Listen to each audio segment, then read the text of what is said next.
dengan mereview jurnal seperti ini, bagus sekali ya.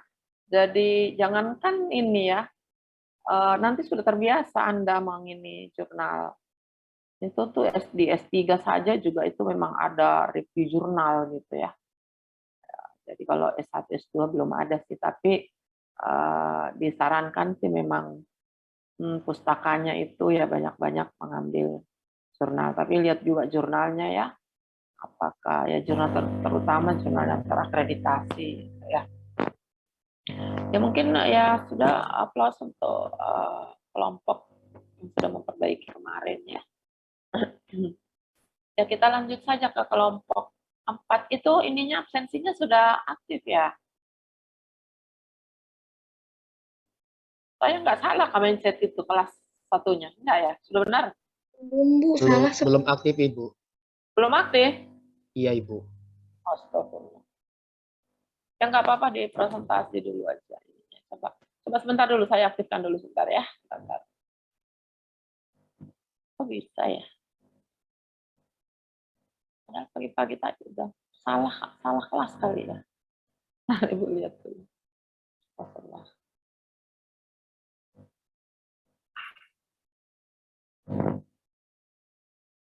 Bentar ya. Oh, benar. Kelas B. Maaf Nanda. Ini kok ibu kelas B sih. Kelas A ya. Ini sudah pertemuan keberapa Nanda? 6 ya?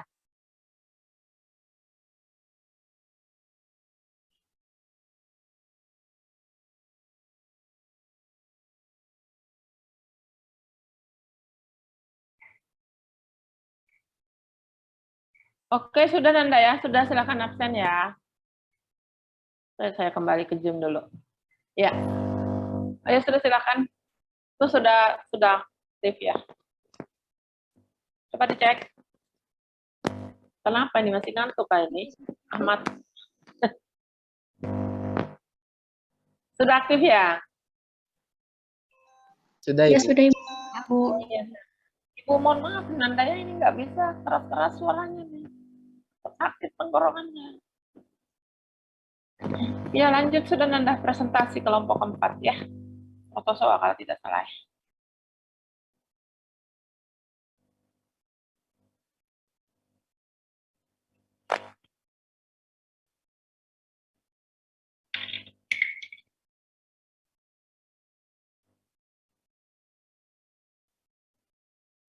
Halo, lanjut.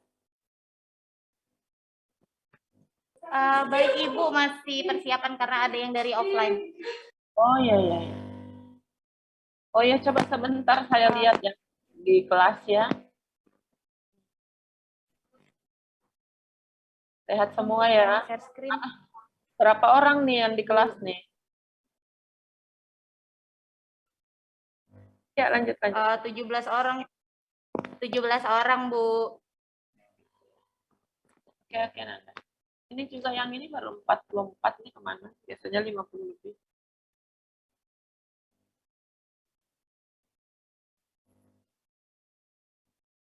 Ya, silakan.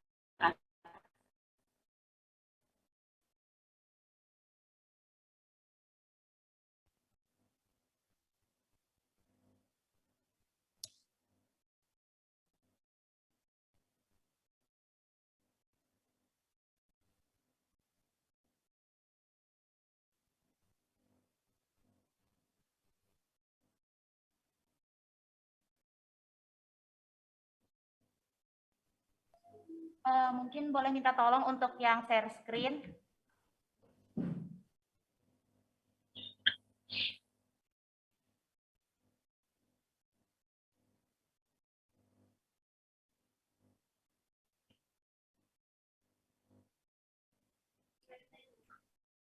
Baik, apakah sudah terlihat teman-teman? Sudah. Terima kasih sebelumnya kepada Ibu Badra yang sudah mempersilakan kepada kami. Assalamualaikum warahmatullahi wabarakatuh. Waalaikumsalam warahmatullahi wabarakatuh. Waalaikumsalam warahmatullahi wabarakatuh. Baik, terima kasih untuk teman-teman yang offline untuk semangatnya. Untuk teman-teman yang online, gimana nih kabarnya? Alhamdulillah baik dan sehat Nada. Alhamdulillah. Semoga semangat teman-teman yang offline bisa sampai untuk teman-teman yang online ya teman-teman. Baik, jadi di sini saya adalah perwakilan dari teman-teman kelompok 4. Nah, jadi kali ini kami dari kelompok 4 akan membahas tentang protozoa. Nah, jadi mungkin teman-teman udah sering banget nih dengar protozoa. Jadi protozoa itu apa sih gitu. Nah, jadi untuk lebih jelasnya akan dipresentasikan oleh teman-teman saya. Nah, boleh next? Oke, baik. Sebelum kita presentasi, tentunya teman-teman harus kenal dulu dong sama kita gitu. Kan gak mungkin nih teman-teman kami mempresentasikan, tapi teman-teman nggak tahu sama kami. Oke, baik. Yang pertama dari kelompok 4 ada Afifah Salwa Maharani. Teman-teman yang kelompok 4 boleh raise hand ya teman-teman, terus boleh off cam juga, on cam juga. Baik, yang kedua ada Anissa Nur Aulia, kemudian yang ketiga ada Nabila Laila, kemudian ada Nur Aslini Widiawati, dan yang terakhir ada saya sendiri Nur Nazliatun Nada. Nah, seperti yang sudah saya katakan tadi nih teman-teman, protozoa. Jadi kita mungkin udah sering banget nih dengar kata protozoa gitu. Tapi protozoa ini apa sih gitu? Nah, jadi untuk lebih jelasnya, kami dari kelompok 4 akan mempresentasikan baik itu pengertian, ciri-ciri, struktur, karakteristik, dan lain sebagainya. Baik, untuk materi atau pembahasan selanjutnya akan dibahas oleh teman kelompok saya, yaitu Anissa Nur Aulia. Kepada Anissa Nur Aulia, saya persilakan. Baik, terima kasih Nazlia atas kesempatannya. Di sini saya akan menjelaskan yang pertama, yaitu mengenai pengertian protozoa. Protozoa merupakan salah satu kelompok subkingdom dari anggota Protista eukariotik. Protozoa berasal dari bahasa Yunani Latin yang terdiri dari dua kata, yaitu protos atau protozoa yang artinya pertama dan zoon yang artinya hewan. Jadi protozoa adalah hewan pertama atau hewan tingkat rendah yang hanya bersel satu. Adapun nama lain dari protozoa adalah akrita. Nah, protozoa termasuk kelompok protista yang mirip hewan. Protozoa dibedakan dari beberapa ciri seperti ukuran, sel, dan lainnya. Protozoa adalah jasad renik hewan yang terdiri dari satu sel. Mereka hidup dengan sendiri-sendiri ataupun juga berkelompok dengan membentuk koloni. Protozoa merupakan penghuni tempat berair atau basah, yang mana bila keadaan jadi kering, maka mereka akan membuat kristal. Protozoa juga banyak terdapat di alam, seperti di dalam air laut, air tawar, tanah, dan di dalam tubuh organisme lain. Protozoa bisa bergerak dengan memfungsikan alat geraknya, yaitu yang pertama mereka memiliki kaki semu, dan ada juga yang memiliki silia atau rambut getar, dan juga flagela, bulu cambuk. Tiap protozoa merupakan kesatuan yang lengkap baik dalam susunan maupun fungsinya. Sehingga protozoa memiliki arti yang penting, yaitu yang pertama sebagai mata rantai, yang mana dalam rantai makanan untuk komunitas dalam lingkungan akuatik. Contohnya, zooplankton hidup dari fitoplankton yang fotosintetik. Dan yang kedua, protozoa sebagai saprofitik dan protozoa pemakan bakteri. Next slide. Masuk ke struktur protozoa. Kebanyakan protozoa hanya dapat dilihat di bawah mikroskop, ukurannya antara 3 sampai 1000 mikron, dan tubuhnya hanya terdiri dari sel tunggal atau unisel. Struktur sel protozoa terdiri atas sitoplasma. Membran sel ini berfungsi sebagai pelindung dan mengatur pertukaran zat di dalam sel dengan zat di luar sel. Pada beberapa jenis protozoa, selain membran plasma, terdapat pelikel atau selaput tubuh yang keras yang membantu mempertahankan bentuk tubuh protozoa agar selalu tetap. Yang kedua ada sitoplasma mengandung beberapa organel sel, yaitu mitokondria, ribosom, lisosom, nukleus atau inti sel, vakuola makanan, dan vakuola kontraktil. atau vakuola berdenyut. Ketiga, paramecium memiliki trikosis atau struktur bagian korteks tubuh berupa rongga dan benang panjang yang bisa dikeluarkan sebagai respons stimuli, sebagai alat mempertahankan diri dari musuh. Next slide. Nah, kita masuk ke dalam ciri-ciri protozoa. Next.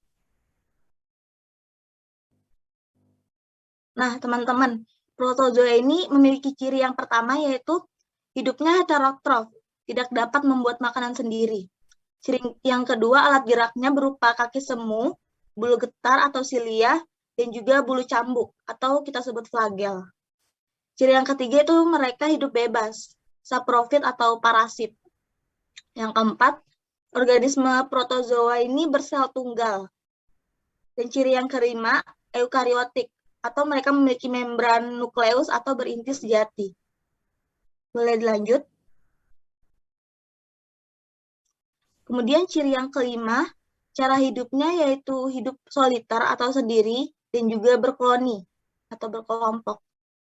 Dan untuk bertahan hidup, protozoa dapat membentuk sista untuk bertahan hidup. Sista ini merupakan bentuk sel protozoa yang terdehidrasi dan berdinding tebal, mirip dengan endospora yang terjadi pada bakteri. Kemudian ciri yang ke-8, protozoa mampu bertahan hidup dalam lingkungan kering maupun basah. Yang ke-9, protozoa tidak mempunyai dinding sel. Kemudian ciri yang terakhir yaitu protozoa merupakan organisme mikroskopis yang prokariot. Lanjut. Sebentar dulu, coba slide yang sebelum ini. Slide-nya tadi. Ya, ini tadi kamu ada di ciri sebelumnya itu mengatakan eukariotik. Ini eukariotik. Sementara ya coba yang selanjutnya.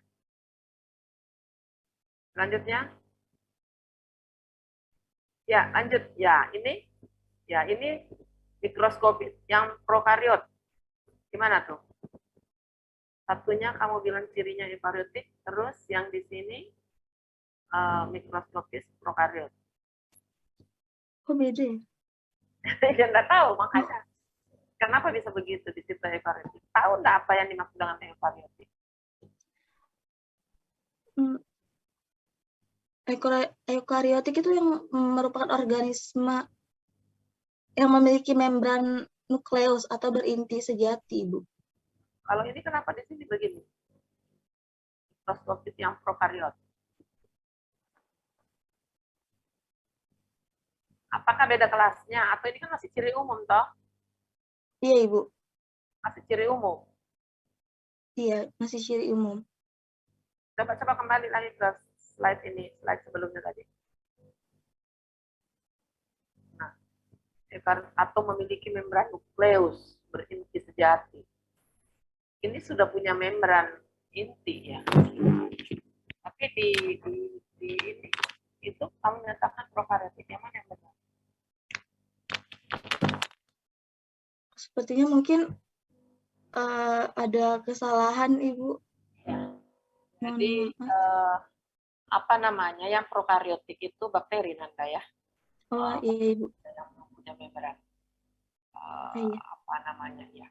Yang memang sih protozoa ini sudah agak tinggi tingkatannya nanti. Dia mikroskopis, tetapi sudah lebih kompleks ya dibandingkan dengan mikroorganisme yang lain seperti bakteri.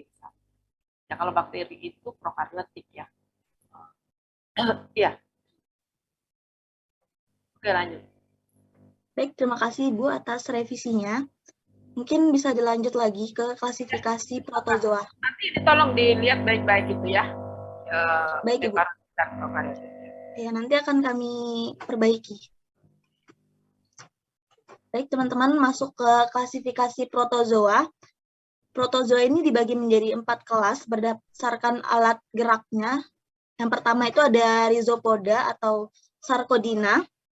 Pada kelompok ini, alat geraknya berupa aliran isi sel atau tonjolan sitoplasma yang disebut pseudopodia. Contoh spesies dalam kelas rhizopoda yang sangat dikenal adalah Amoeba sp.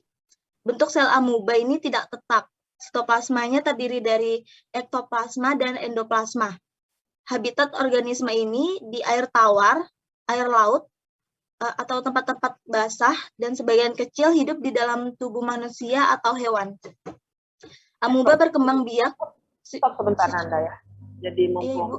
ini, ya jadi ini amuba ini tadi kan cirinya itu bahwa tidak mempunyai dinding sel. Ya, salah satu ciri hewan itu kan tidak punya dinding sel. Ya makanya jadi dinding-dindingnya ini itu lentur. Ya karena dia kan memang protozoa ya hewan. Jadi dia bersel satu. Nah ini dinding-dindingnya ini tersusun atas membran sel aja. Ya tidak memiliki dinding sel. Makanya dia bisa bergerak dengan berdenyut. Ya, bisa ini mengecil, bisa membesar ini selnya ini. Ya karena dindingnya tidak kaku.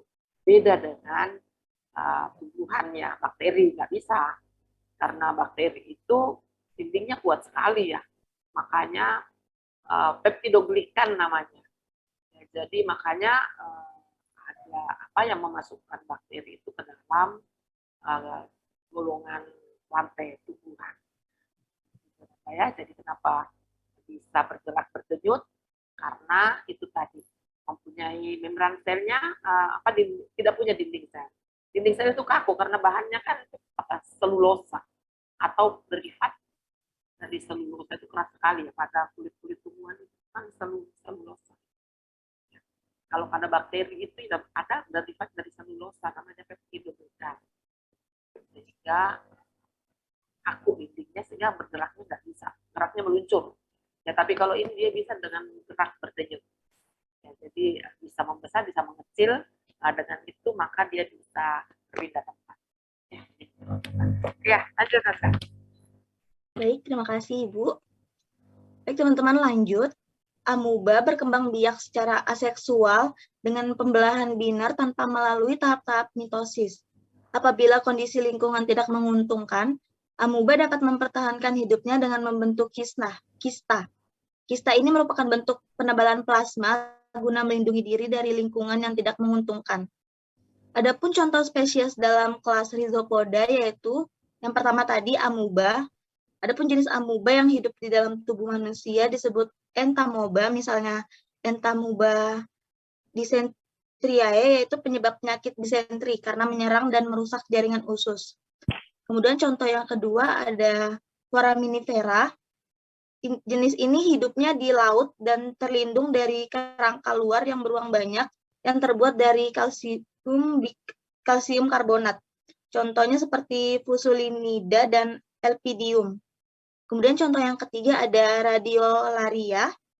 Jenis ini hidup di laut yang mana kerangka tubuhnya tersusun dari silikat membentuk tanah radiolaria yang dapat dimanfaatkan sebagai bahan penggosok.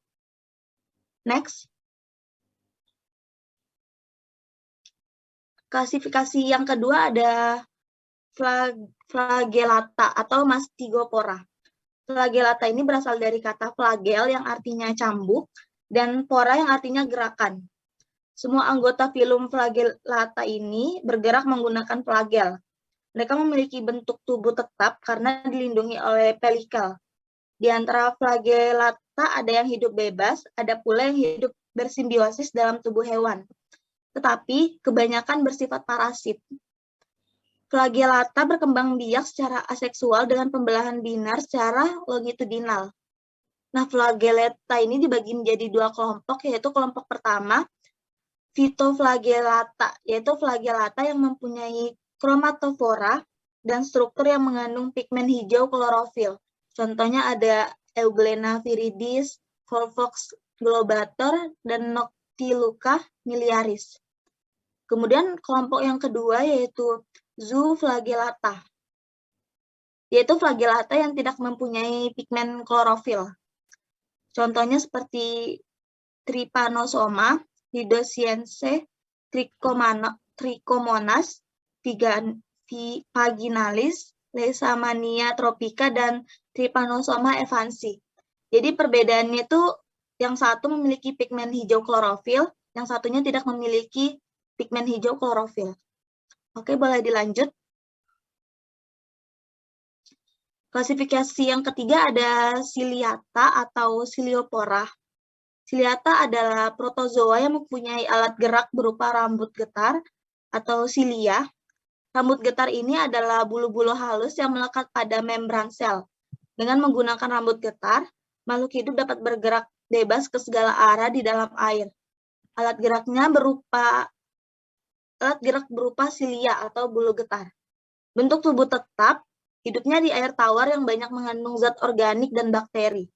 Ada juga yang hidup bersimbiosis di dalam usus vertebrata. Contohnya seperti Paramecium, Caudatum, Stentor, Vorticella, Didinium, Stylonychia, dan Balantidium coli. Kemudian selanjutnya, nah di klasifikasi yang terakhir ini ada Sporozoa. Sporozoa ini tidak mempunyai alat gerak. Jenis ini dapat membentuk semacam spora dalam siklus hidupnya, dan mereka bersifat parasit pada manusia atau hewan. Sporozoid memiliki organel-organel kompleks pada salah satu ujung apeks selnya yang dikhususkan untuk menembus sel dan jaringan inang. Tubuh sporozoa berbentuk bulat atau oval dan mempunyai nukleus, tetapi tidak mempunyai vakuola kontraktil. Mereka memperoleh makanan dengan menyerap langsung dari host phase-nya melalui permukaan tubuh. Demikian pula respirasi dan ekskresinya melalui permukaan tubuh. Beberapa contoh hewan yang termasuk dalam filum sporozoa ini, yang pertama adalah Toxoplasma gondii, yang menyebabkan penyakit toxoplasmosis. Toxoplasma gondii ini dapat masuk ke dalam tubuh manusia melalui makanan, misalnya daging yang tercemar kista toxoplasma dari kotoran kucing, dan infeksi ini juga berbahaya bagi ibu hamil karena dapat mengakibatkan bayi yang lahir cacat, bahkan dapat membunuh embrio. Kemudian contoh yang lain ada Plasmodium yang menyebabkan penyakit malaria pada manusia, dan Plasmodium falciparum, Plasmodium malariae, Plasmodium vivax, dan Gregarina. Untuk penjelasan selanjutnya akan dijelaskan oleh rekan saya, Nabila Laila.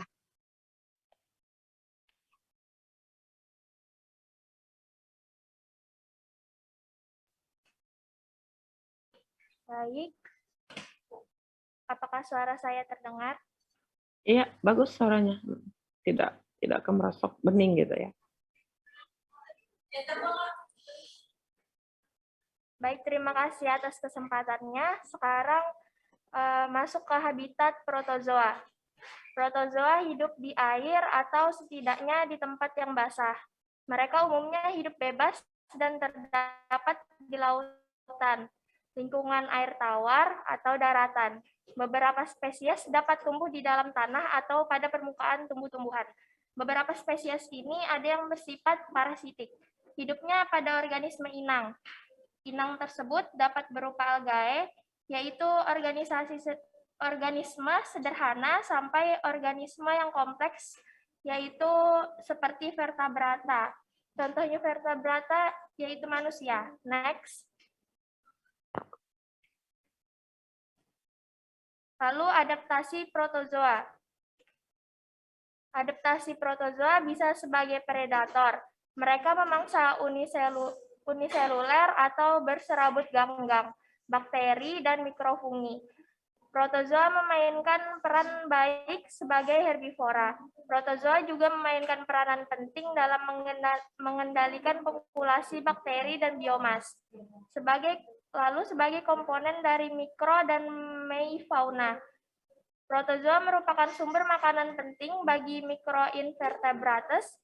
Dengan demikian, peran ekologis protozoa dalam transfer bakteri dan ganggang produksi ke tingkat tropik berurutan, dan itu adalah urutan yang sangat penting. Next. Masuk ke morfologi protozoa. Semua protozoa mempunyai vakuola kontraktil. Vakuola kontraktil ini dapat berperan sebagai pompa untuk mengeluarkan kelebihan air dari sel. Kebanyakan protozoa mempunyai bentuk spesifik yang ditandai dengan fleksibilitas endoplasma yang ada dalam membran sel. Beberapa jenis protozoa seperti Foraminifera mempunyai kerangka luar yang sangat keras yang tersusun dari Si dan Ca. Beberapa protozoa seperti Diflugia, Radiolarian, dan Heliozoan dapat menghasilkan skeleton. Lalu fisiologi protozoa. Protozoa umumnya bersifat aerobik non-fotosintetik, tetapi beberapa protozoa dapat hidup pada lingkung anaerobik, misalnya pada saluran pencernaan manusia atau hewan ruminansia. Protozoa mendapatkan makanan dengan memangsa organisme lain seperti bakteri atau partikel organik. Senyawa makromolekul yang tidak dapat berdifusi melalui membran dapat masuk sel secara pinositosis. Next.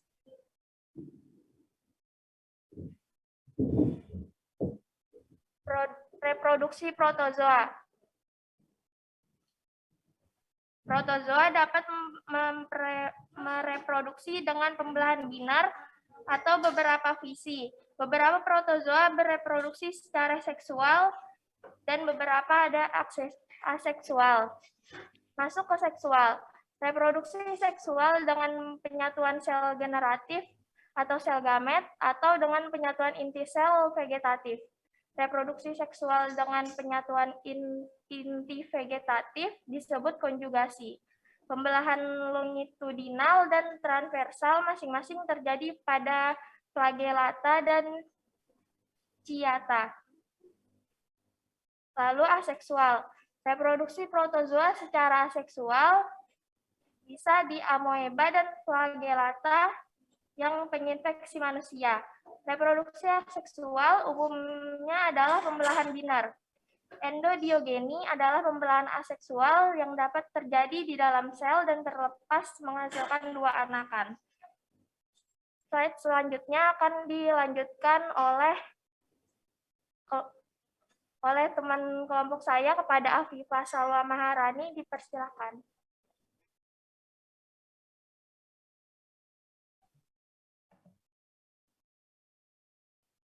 Baik, terima kasih Nabila Laila.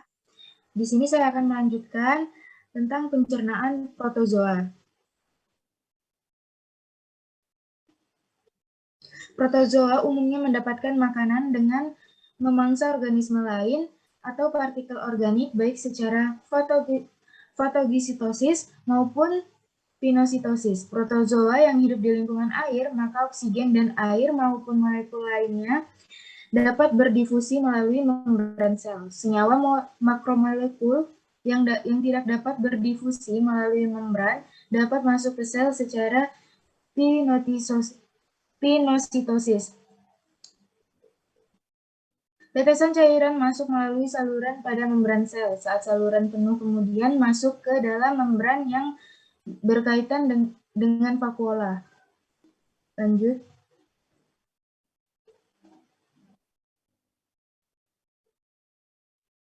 Selanjutnya ada peranan protozoa.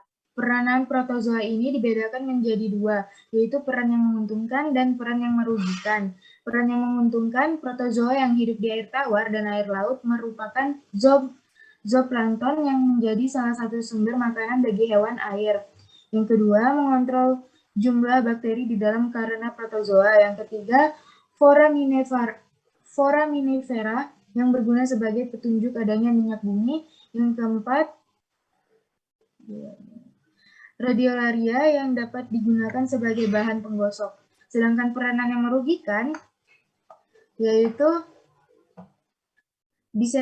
disentri atau entamoeba histolytica. Yang kedua, diare, balantidium. Yang ketiga, penyakit tidur, trypanosoma gambiaceae. Yang keempat, kematian janin, Toxoplasma gondii. Yang kelima, malaria, Plasmodium. Yang keenam, Kala-Azar, Leishmania, donovani. Yang ketujuh, sura pada hewan ternak, Trypanosoma evansi. Selanjutnya,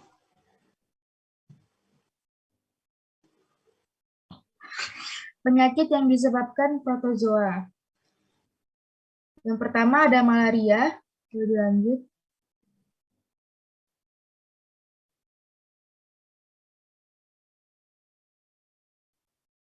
Yang pertama ada malaria. Malaria merupakan salah satu dari 5 penyakit menular.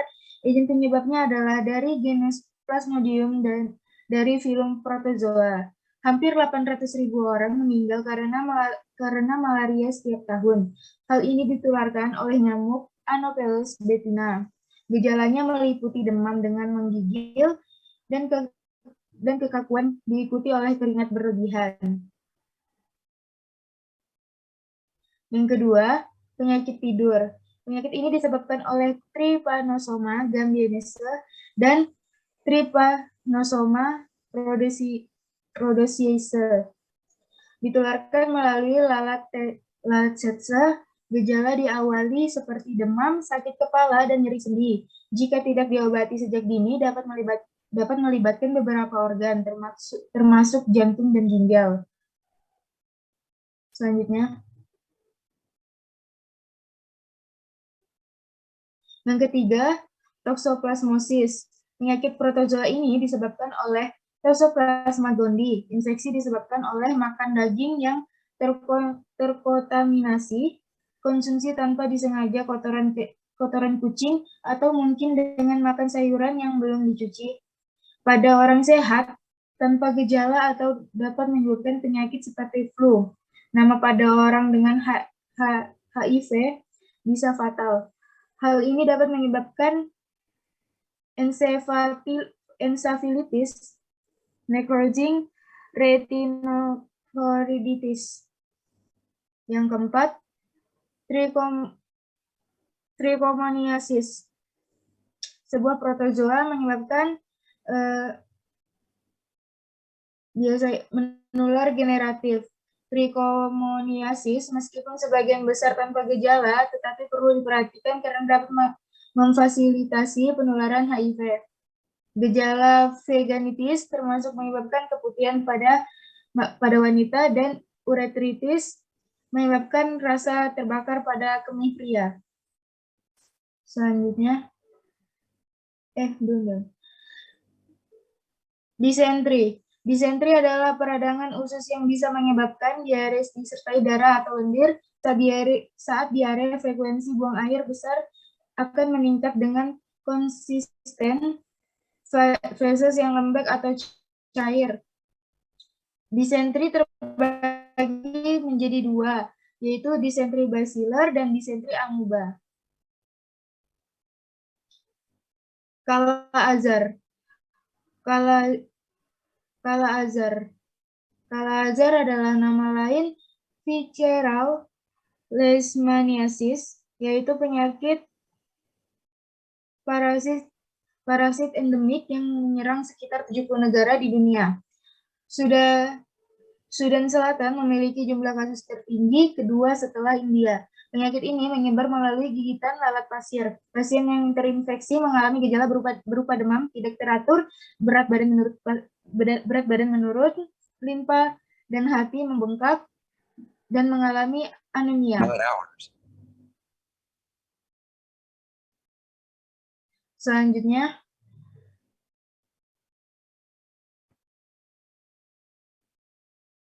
cara pencegahan penyakit yang disebabkan oleh protozoa. Selanjutnya,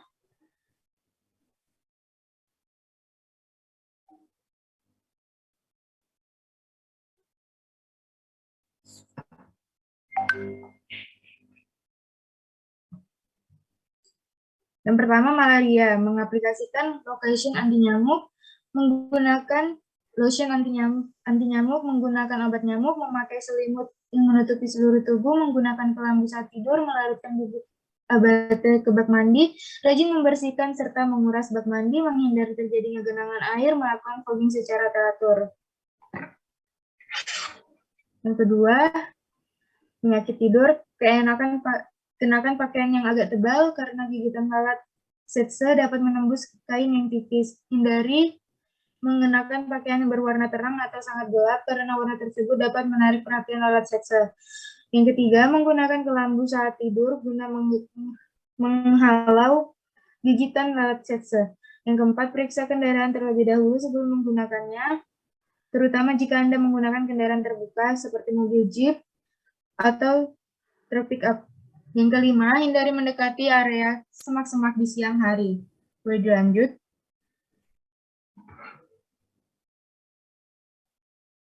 Cara pencegahan toksoplasmosis. Yang pertama, rutin mencuci tangan, cuci bersih bahan makanan dan peralatan masak, hindari konsumsi makanan mentah, jaga kebersihan saat memelihara hewan, pemeriksaan toksoplasmosis sebelum dan saat hamil.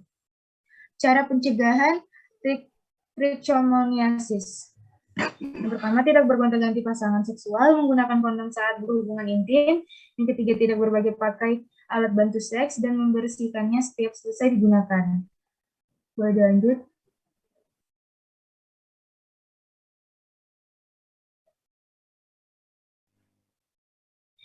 Cara pencegahan penyakit disentri. Selalu cuci tangan dengan air dan sabun atau hand sanitizer sebelum makan. Yang kedua, hindari memakan buah-buahan yang dikupas oleh orang lain, kecuali jika yakin bahwa tangannya sudah dicuci bersih. Yang ketiga, hindari mengonsumsi makanan yang kebersihannya kurang terjamin. Yang keempat, usahakan hanya minum air di botol yang masih tertutup rapat atau minum air yang telah dimasak hingga mendidih. Yang kelima, hindari menelan air ketika sedang melakukan aktivitas di danau. Yang keenam, jangan menggunakan es batu untuk minuman, terutama jika sumber air yang digunakan untuk membuat es batu tidak terjamin kebersihannya. Yang ketujuh, gunakan air yang telah dimasak hingga mendidih atau air yang telah diberi disinfektan dan disaring untuk berbagai keperluan, terutama untuk menggosok gigi. Cara pencegahan Kala-Azar. Mencegah gigitan lalat pasir dengan alat pelindung diri, rekayasa lingkungan untuk penurunan populasi lalat pasir dan hewan inang, serta mengkarantina dan memulihkan inang manusia adalah cara paling efektif untuk mengontrol risiko infeksi leishmaniasis. Boleh lanjut?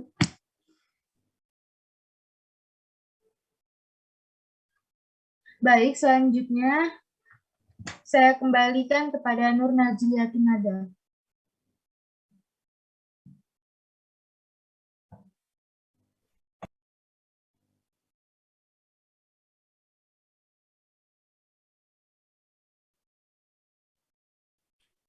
Baik, terima kasih kepada teman-teman yang sudah mempresentasikan tentang protozoa sendiri. Jadi teman-teman, setelah presentasi tentang materi dan lain sebagainya, pasti kita perlu review jurnal ya teman-teman. Jadi pada kali ini kami mengangkat 2 jurnal, boleh di-share screen. Baik, boleh dibesarkan sedikit. Oke. Jadi pastinya ya teman-teman, setelah adanya pengertian, setelah adanya materi-materi gitu, pastinya untuk lebih paham gitu, kita perlu sebuah contoh gitu. Nah, jadi di sini kami dapat 2 jurnal mengenai analisis jurnal protozoa. Boleh next.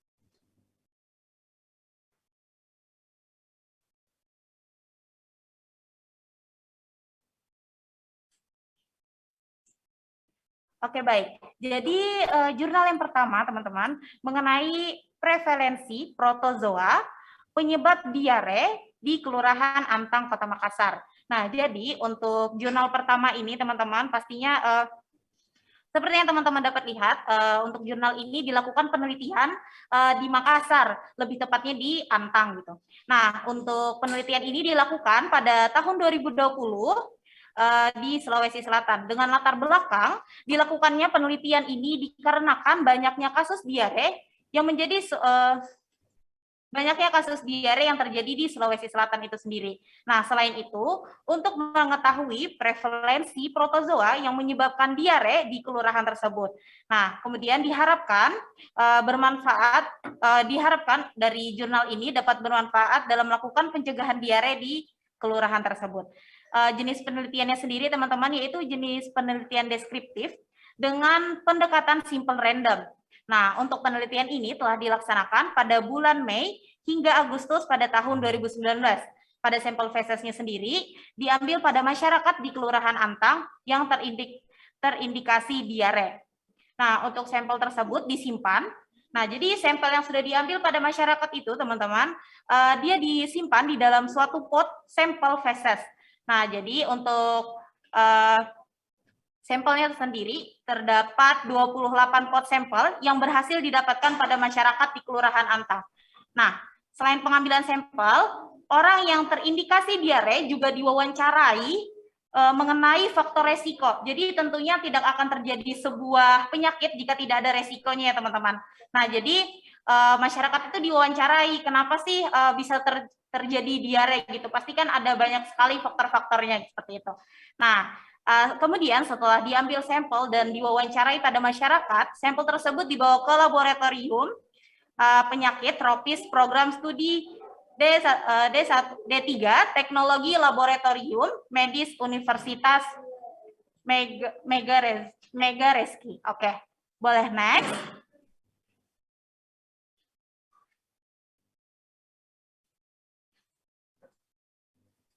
Baik. Nah, jadi setelah adanya latar belakang, kemudian pengambilan feses, pastinya akan ditemukan sebuah hasil dari penelitian tersebut. Nah, jadi pada jurnal kali ini, sampel penelitian yang dilakukan pada masyarakat di Kelurahan Antang, Kota Makassar, Sulawesi Selatan, yang berhasil didapatkan sejumlah 38 orang. Nah, dari sampel tersebut, terdapat 30, jadi dari sampel feses yang terinfeksi protozoa sebesar 26,31%. Nah, dari responden pada penelitian itu memang sebenarnya teman-teman dari fesesnya itu random ya teman-teman. Jadi dari semua kalangan umur kami dari jurnal ini mengambil feses untuk dilakukannya penelitian. Nah, untuk usia rata-rata dari responden itu terdapat berumur lebih dari 20 tahun sebesar 68,5%. Nah, jadi mungkin kalau bisa teman-teman lihat, di sini ada tabel 1, itu adalah salah satu foto gitu dari jurnal, di mana pada tabel 1 ini menunjukkan karakteristik responden di Kelurahan Antang, Kota Makassar. Nah, jadi seperti yang teman-teman lihat, di sini ada klasifikasi tentang usia, pekerjaan, kejadian diare, kemudian untuk kejadian ini apa saja. Nah, jadi untuk kejadiannya seperti mungkin pastinya tentang mencuci tangan, air yang diminum, kemudian keadaan kita ketika buang air besar. Nah, jadi untuk usianya sendiri teman-teman, dari responden memang lebih dominan umur di atas 20 tahun, kemudian rata-rata memang seorang pekerja, dan kemudian untuk kejadiannya dari diarenya sendiri memang lebih dominan gitu. Jadi sebagian besar masyarakat atau responden yang diambil dari feses tersebut memang pernah terkena diare. Nah, jadi itu tadi, kalau misalnya terjadi diare pasti ada penyebabnya kan teman-teman. Nah, jadi di sini ada salah satunya itu adalah tidak mencuci tangan sebelum makan. Jadi dari responden ini, alhamdulillah gitu, sudah mencuci tangan, memang sebagian besar mencuci tangan, yaitu terdapat 35 responden. Nah, jadi untuk air sendiri, jadi air minum itu juga pastinya mempengaruhi tentang diare ya teman-teman. Nah, jadi di sini ada di sini sebagian besar masyarakat masih meminum air tanpa dimasak seperti itu. Kemudian mungkin contohnya seperti air galon ya teman-teman, kita kurang tahu gitu apakah itu sudah higienis, apakah itu bagaimana gitu, bagaimana proses air minum tersebut. Nah, kemudian ada buang air lebih dari 3 kali. Jadi di sini memang mungkin lebih tepatnya kami kurang tahu ya teman-teman untuk buang air ini apakah dalam jangka 1 hari atau bagaimana. Tapi yang jelas pada masyarakat atau responden sendiri, buang air lebih dari 3 kali itu terdapat 22 responden. Oke, nah jadi dari hal-hal tersebut teman-teman tentunya akan responden itu akan memiliki injeksi gitu atau dia akan lebih mudah terkena diare dari hal-hal tersebut. Oke, boleh next.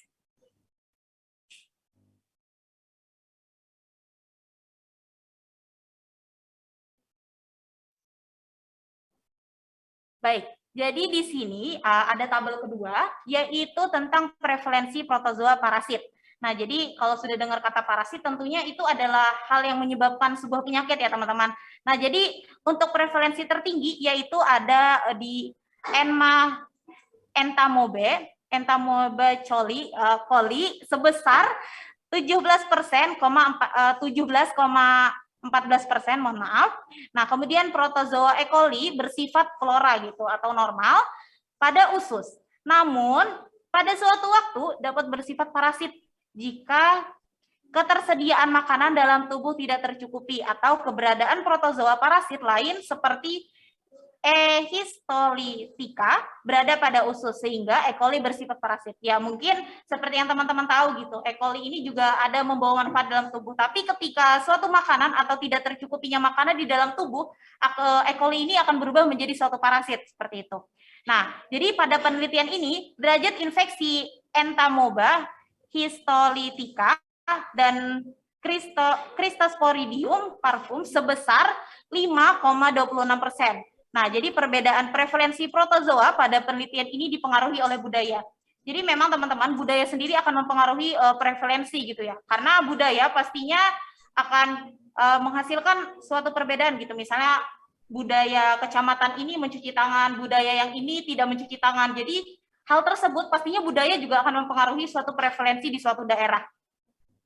Nah, jadi kemudian dari hal tersebut prevalensi yang tinggi umurnya ditemukan di lingkungan sosial ekonomi yang rendah dan sanitasi yang buruk. Nah, menurut Kristan et al. Pada tahun 2018, kejadian diare di Kota Makassar dipengaruhi oleh curah hujan yang tinggi dan daerah yang rawan banjir. Jadi seperti yang teman-teman tahu, protozoa ini kan hidupnya ya kurang lebih seperti yang dijelaskan, yaitu di tempat lembab atau basah. Jadi sehingga ketika curah hujan yang tinggi dan tempat yang rawan terjadinya banjir, bukan hanya protozoa, tapi penyakit-penyakit lain juga tentunya akan lebih mudah untuk berkembang gitu ya, seperti itu teman-teman. Nah, jadi kejadian diare tertinggi terjadi di bulan Januari dan Desember di Kota Makassar, tepatnya di Kelurahan Antang. Nah, kemudian ada di Kelurahan Moncongloe dan Kelurahan Tamalan Rea yang berbatasan dengan Kelurahan Moncongloe merupakan sebuah daerah dengan resapan air sehingga masyarakat yang bermukim di daerah tersebut sering kebanjiran setiap tahunnya. Boleh next?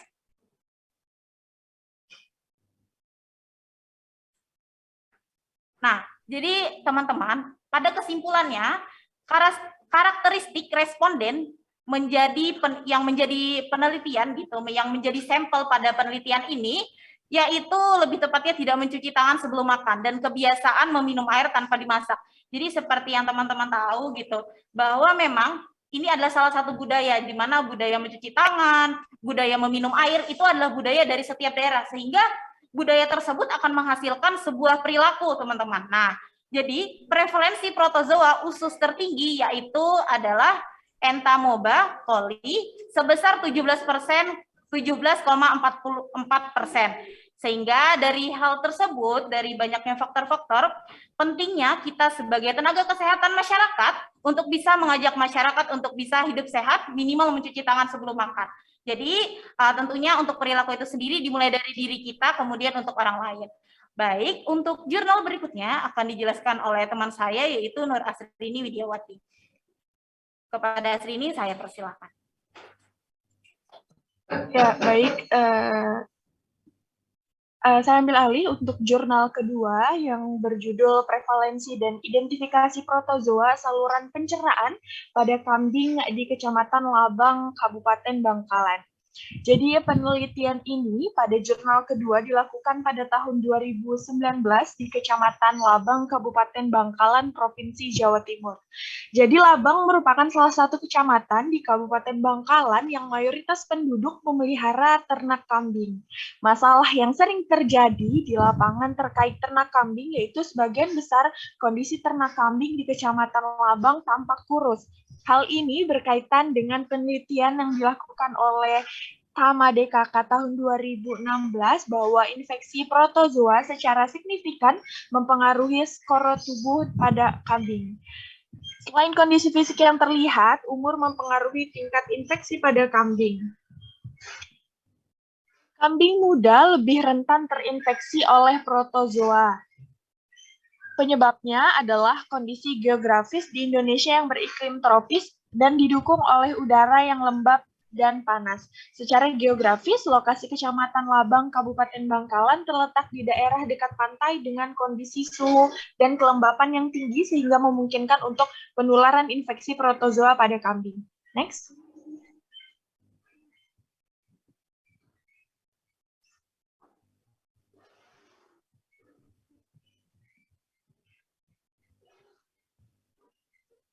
Ya, data penelitian dianalisis dengan metode Chi-square test menggunakan program statistical product dan service solution atau SPSS 25 for Windows untuk mengetahui pengaruh umur dan jenis kelamin kambing terhadap prevalensi infeksi protozoa saluran pencernaan kambing. Jadi berdasarkan hasil penelitian yang telah dilakukan, angka prevalensi dan identifikasi protozoa saluran pencernaan dilaksanakan pada bulan April sampai Juli tahun 2019. Berdasarkan pemeriksaan laboratorium dengan metode natif, sedimentasi dan pengampungan data pada 100 sampel feses kambing di Kecamatan Labang, Kabupaten Bangkalan diperoleh 84 sampel positif dan 16 sampel negatif. Protozoa yang ditemukan pada sampel feses di kambing Kecamatan Labang, Kabupaten Bangkalan terdiri atas 2 genus yaitu Emira sp sebesar 80% sampel positif dan Blastokistis sp sebesar 23% sampel positif. Selengkapnya disajikan pada tabel 1. Lanjut.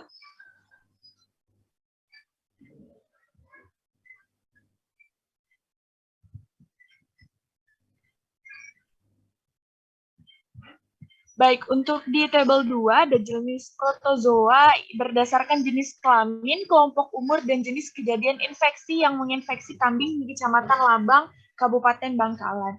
Infeksi satu spesies pada sampel feses kambing sebanyak 65 sampel positif yang terdiri dari infeksi Emira sp sebanyak 61 sampel positif dan Blastokistis sp sebanyak 4 sampel positif. Infeksi 2 spesies yaitu ditemukan Emira sp dan Blastokistis sp sebanyak 19 sampel positif. Jenis protozoa yang ditemukan berdasarkan jenis kelamin, kelompok umur, dan jenis kejadian infeksi selengkapnya disajikan pada tabel 2. Angka prevalensi yang didapat berkaitan dengan beberapa hal yaitu kondisi lingkungan, iklim, serta manajemen pakan kandang. Seperti tadi sifat protozoa yaitu berkembang biak di tempat yang lembab dan basah. Jadi di Kabupaten Bangkalan ini sendiri beriklim kondisi lingkungannya dan iklimnya terlihat agak lembab sehingga mempengaruhi angka prevalensi perkembangbiakan protozoa. Konstruksi kandang kambing yang ada di Kecamatan Labang, Kabupaten Bangkalan mayoritas menggunakan kandang panggung yang terbuat dari bambu. Bisa kita ketahui sendiri bahwa bambu itu bukan sejenis kayu, jadi dia mudah berjamur dan lembab, jadi bisa memudahkan protozoa sendiri untuk berkembang biak. Lanjut.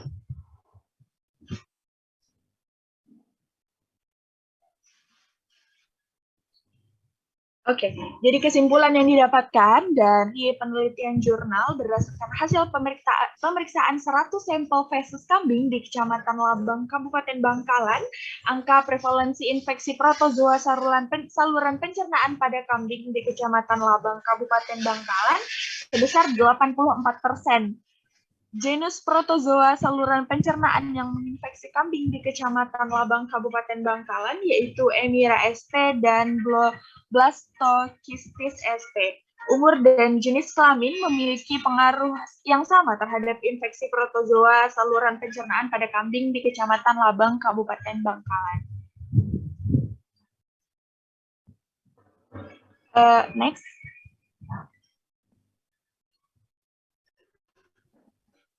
Baik, itu tadi 2 jurnal yang telah kami review berdasarkan materi kami yaitu protozoa. Selanjutnya saya serahkan kembali kepada Nazlia di kelas. Terima kasih.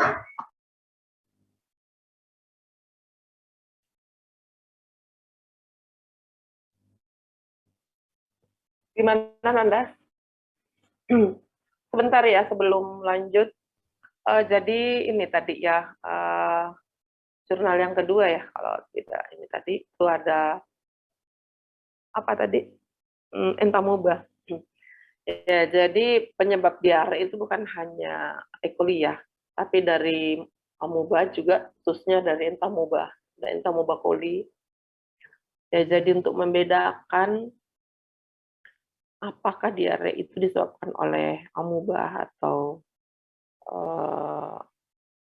bakteri, itu kalau dokter itu sudah tahu ya, jadi dilihat dari ciri fesesnya. Ya, jadi dan juga baunya gitu ya. Ya, jadi satunya itu bau sekali dan warna fesesnya agak coklat. Dan yang satunya kalau bakteri, tapi mudah-mudahan tidak terbalik ya. Tapi ya seperti itu, kuning tapi tidak terlalu bau. Nah, itu ya. Jadi biasanya kalau kita datang ke dokter, dia tanya kita gimana warna fesesnya ya. Itu biasanya dia jadi memberikan pengobatannya bisa tepat ya, karena apa namanya, beda ya, beda spesies ya, beda antara bakteri dan pengobatannya beda ya, karena bakteri tadi punya dinding tebal ya, ada bakteri gram positif, ada bakteri gram negatif. Kalau amoeba ini itu kan ya membran sel aja dindingnya, sehingga memberi antibiotik misalnya itu berbeda dengan bakteri dan juga protozoa. Kalau bakteri yang sekuat itu dindingnya, ya harus bisa diberikan antibodi yang bisa menembus, gitu ya, yang bisa masuk ke dalam apa namanya selnya gitu ya, saya bisa membunuh. Ya mungkin itu. Jadi silakan, sudah selesai jurnalnya ya. Jadi bagus ya jurnalnya ya. Jadi materi kita itu yang ternyata kecacingan masih menjadi masalah kesehatan masyarakat ya.